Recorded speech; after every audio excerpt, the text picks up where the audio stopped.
Batay sa report mula kay Andy Bailey ng Bleacher Report, muling lumutang ang isang trade proposal na maaaring magbago sa hinaharap ng Los Angeles Lakers. Ang ideya ay bigyan si Luka Doncic ng isang kasangga na hindi lamang star caliber, kundi may skill set na hindi sumasapo sa kanyang laro. Ang nakikitang sagot dito ay si Lauri Markkanen ng Utah Jazz, ngunit kapalit nito ay kailangan nilang isakripisyo ang malaking bahagi ng kanilang rotation. At samantala, sa panukalang ito, tatlong koponan ang kasali, ang Lakers, Jazz, at Miami Heat. Sa ilalim ng trade framework, makukuha ng Lakers si Lauri Markkanen, na nag-average ng 23.2 points at 8.2 rebounds kada laro noong 2023 hanggang 2024 season at may shooting efficiency na nasa 39% mula sa 3-point line. Kilala si Markkanen bilang stretch forward na kayang magbigay ng spacing at consistent na scoring, bagay na malaking tulong para kay Doncic. Sa kabilang banda, malaki ang mawawala sa Lakers. Kasama sa ipapadala nila sina Austin Reeves, na may 15.9 points, 5.5 assists, at 4.3 rebounds per game, si Rui Hachimura na nag-aambag ng 13.6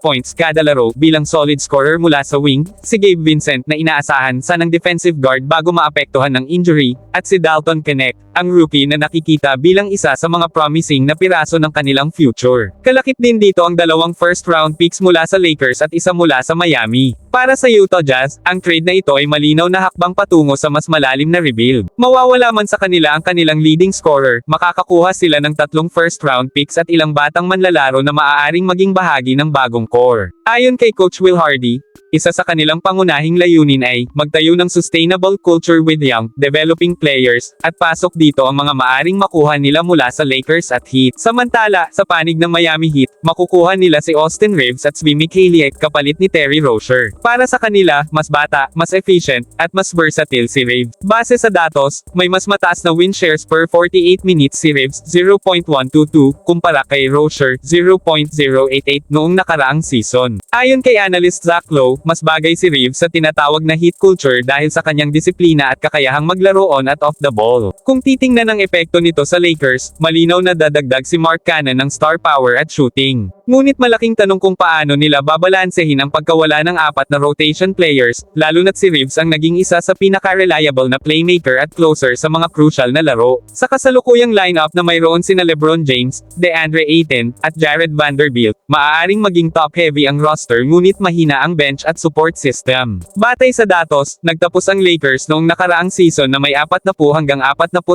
record, o 488 winning percentage, at hindi nakapasok sa playoffs. Ang pagpasok ni Markkanen ay posibleng magtaas ng kanilang offensive rating, ngunit maaaring bumaba naman ang defensive stability at bench production. Ayon kay Bailey mismo, Markkanen is a near-perfect fit next to Luka, but the Lakers must as a top-heavy roster still win championships in today's NBA. Sa huli, malinaw na malaki ang potensyal ng partnership ni Doncic at Markkanen, ngunit kapalit nito ay posibleng kapusin ang Lakers sa depth at role players na madalas na nagiging susi sa postseason success. Para sa Jazz at Heat, malinaw ang direksyon na makukuha nila mula sa deal. Ngunit para sa Lakers, ang desisyon ay nakasalalay kung handa ba silang isugal ang rotation at kinabukasan kapalit ng isa pang star. E-comment ang inyong thoughts sa baba at huwag kalimutang i-like at i-subscribe para sa mas marami pang Lakers updates.